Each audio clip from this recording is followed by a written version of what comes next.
Bonjour à tous et à toutes, bienvenue sur Atlantique Dialogue TV. Nous sommes en direct de la Mamounia où se tiennent les travaux de la 7e édition des Dialogues Atlantiques organisés par le Policy Center for the New South. Et comme chaque matin, nous débutons ce live par une revue de la presse consacrée à cet événement. Et tout d'abord, la revue de la presse arabophone avec Fouzia Artabi. Fouzia, bonjour. بونجور مسيو عزيز، صباح الخير مشاهدينا ومرحبا بكم من مراكش في اليوم الثالث والأخير من منتدى حوارات أطلسية. سنقوم بجولة صحفية حول أهم ما قيل عن هذا الحدث من خلال الصحف المغربية الصادرة أمس. نستهل هذه الجولة من موقع القناة الثانية دوزام الذي نشر تصريح المدير العام لمركز السياسات من أجل جنوب الجديد كريم العناوي، وقال في هذا التصريح إن ما يميز منتدى حوارات أطلسية هو أنه أصبح منصة تستقبل فيها دول الجنوب دول الشمال، وحيث يلتقي الشمال بالجنوب هنا بمراكش. وذكر نفس الموقع أن هذه النسخة السابقة عرفت نجاحا كبيرا، لكن هذه النسخة لها طابع خاص وتعرف نجاحا أكبر وغير مسبوق على مستوى قيمة المشاركين وعددهم والدول التي يمثلونها وحتى السياق الإقليمي الذي يجعل من هذا اللقاء ضرورة ملحة. جريدة الشرق الأوسط تحدثت عن المواضيع التي كانت محل نقاش في اليوم الثاني من المؤتمر، ونشرت من بين الموضوعات التي ناقشها المؤتمر تصاعد النزاعات الشعبوية وتوجهات السياسة الخارجية الأمريكية والجدل المتنامي حول النزعة الحمائية، فضلا عن علاقة الشمال بالجنوب على المستوى الأطلسي والكيفية التي يمكن لحلف ناتو أن ينجو من تغيرات النظام الجيوسياسي وأبعاد البحر المتوسط وشمال إفريقيا في الديناميات الأطلسية والبعد الإنساني لأزمة الهجرة والنظام العالمي الأمريكي والعصر الرقمي. خبراء باحثون يفككون قضايا الجنوب العالمي وشؤون ضفاف الأطلسي، هكذا عنوان موقع برلمان المقال. وتطرق كاتب المقال إلى التقرير السنوي في النسخة الخامسة التي أنجزت من طرف مجموعة من الباحثين، وذكر نفس المصدر أن النسخة مكونة من 211 صفحة تبحث عددا من المواضيع ذات الأهمية البالغة مثل الهجرة، التركيبة السكانية، تغير المناخ، السياسات الأمريكية، وحتى خطر اندلاع أزمة مالية جديدة.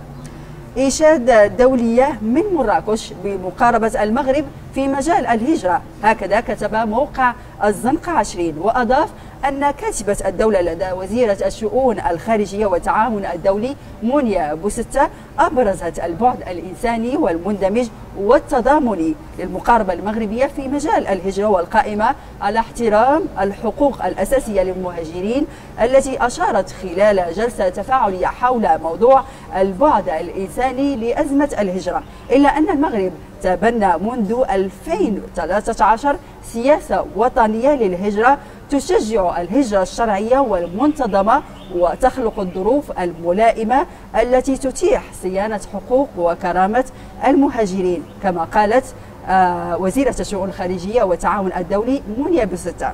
ونختم جولتنا هذه من موقع الأحداث أنفو الذي كذلك تطرق إلى اختلاف آراء المتدخلين في الموضوع، إلا أنهم اتفقوا على نقطة واحدة، وهي أن العالم لا زال بحاجة إلى الحلف الأطلسي الناتو، لكنهم أكدوا حسب نفس الموقع أنه يجب إصلاح هذا الحلف، فيما اعتبر بعض المتدخلين أنه إن كان هناك تهديدا لاستمرارية الحلف فإن هذا التهديد إلى الصحف المغربية. بهذا نختم جولتنا الصحفية حول ما قيل من خلال الصحافة الناطقة باللغة العربية، ونذهب إلى عزيز هاشمي حيث سيأخذنا في جولة صحفية بالصحف الناطقة باللغة الفرنسية.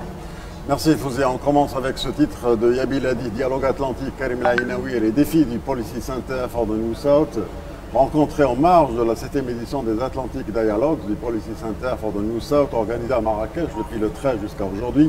Karim Ainaoui, directeur général de ce think tank marocain, revient avec Yabiladi sur les particularités de cette nouvelle édition. Il évoque notamment le changement d'appellation tout en dressant les nouveaux défis du Policy Center for the New South. Zaman, sous le titre « Les Atlantiques Dialogue se tiennent à Marrakech », note que la ville ocre est une nouvelle fois au centre de l'attention. En accueillant actuellement cette 7e édition de la conférence internationale Atlantic Dialogue, organisée par le Policy Center for the New South, cette année, la rencontre qui connaît la participation de 350 conférenciers venus de 90 pays, souligne le Zaman, se focalise sur l'actualité fournie autour du bassin atlantique et offre aux participants l'occasion de confronter leur point de vue. Il a également été question des enjeux stratégiques majeurs de la région atlantique ainsi que des tendances démographiques contrastées entre le nord et le sud, souligne Zaman. Le reporter revint également sur les travaux des Atlantic Dialogue qui rappellent, en citant Karim Ainaoui, directeur de Policy Center for the New South, que si le mot Atlantique renvoie souvent à l'Amérique du Nord et l'Europe, le Policy Center for the New South a décidé de son côté de parler du Sud, de l'Afrique notamment, pour créer un espace où le Nord et le Sud se rencontrent. Nous voulons parler d'un Sud décomplexé, le voir avec notre propre regard. Partons de la conviction que le dialogue n'a jamais été aussi important qu'aujourd'hui, précise Karim Ainaoui. Le débat d'introduction a été consacré à des sujets d'actualité brûlante, à savoir le populisme politique à travers le monde et le ressentiment contre la globalisation. Pour Madeleine Albright, souligne le reporter, la mondialisation est une arme à double tranchant, qu'on ne peut identifier clairement ni arriver à cerner ses facettes, notant que ce débat doit être notamment élargi aux entreprises publiques et privées, mais aussi aux ONG, une analyse partagée par l'ancien président du Cap-Vert qui a tenu à rappeler que si beaucoup de pays ont tiré profit de la mondialisation, l'Afrique en a été la grande perdante. Le reporter.ma relève de son côté que cette 7e conférence internationale de l'Atlantic Dialogues connaît la participation de personnalités distinguées. Parmi elles, le reporter.ma cite l'ancienne secrétaire d'État américaine, Madeleine Albright, l'ambassadeur représentant permanent du Maroc aux Nations Unies, Omar Hilal, et Amr Moussa, l'ancien secrétaire général de la Ligue arabe. Dans ce cadre, Madeleine Albright a affirmé que les Atlantic Dialogues sont un événement qui permet de lancer les débats et soulever les questions autour des défis que le monde d'aujourd'hui est appelé à relever à plusieurs niveaux, politiques, économiques et humains. Pour sa part, l'ambassadeur représentant permanent du Maroc aux Nations Unies, Omar Hilal, a indiqué aux reporters que Atlantic Dialogues propose des solutions appropriées aux nouveaux phénomènes mondiaux, notamment en matière de traitement de la question migratoire. De son côté, l'ancien secrétaire général de la Ligue arabe, Amr Moussa, a expliqué que le monde est confronté à diverses problématiques, d'où la nécessité, a-t-il ajouté, de conjuguer les efforts et de se concentrer sur ce qui peut unir et rassembler, notamment dans le monde arabe. Maroc Diplomatique s'intéresse d'ailleurs au débat animé par Bronwyn Winson sur populisme et politique post-vérité, le ressentiment contre la globalisation rehaussé par les interventions de deux prestigieux invités, Madeleine Albright, l'ancien secrétaire d'État américaine, et Pedro Pires, l'ancien président du Cap-Vert. La nouvelle tribune revient quant à lui sur le rapport Atlantic Currents sur les perspectives atlantiques, publié par le Policy Center for the New South à l'ouverture de la 7e édition de la conférence internationale des Atlantic Dialogues. Ce document de 211 pages étudie ainsi les principales thématiques à l'échelle globale du point de vue du Sud, sous la supervision de Bouchra Rahmouni. Différents auteurs, ici notamment du Maroc, du Sénégal, du Brésil ou de la République du Congo, ont rédigé 12 chapitres traitant des questions économiques et culturelles afin d'explorer le potentiel des relations transatlantiques et ce, dans un contexte de dialogue, de respect et de meilleure compréhension de l'autre. On termine ce tour d'horizon de la presse nationale écrite et virale avec le 1 qui nous apprend que la célèbre journaliste Bronwyn Nielsen, qui dirige CNBC Afrique, qui a modéré quelques panels de ce Atlantic Dialogues, a publié sur ses comptes Twitter, Facebook et Instagram une vidéo enregistrée tard dans la soirée du jeudi où elle compare le Maroc au paradis.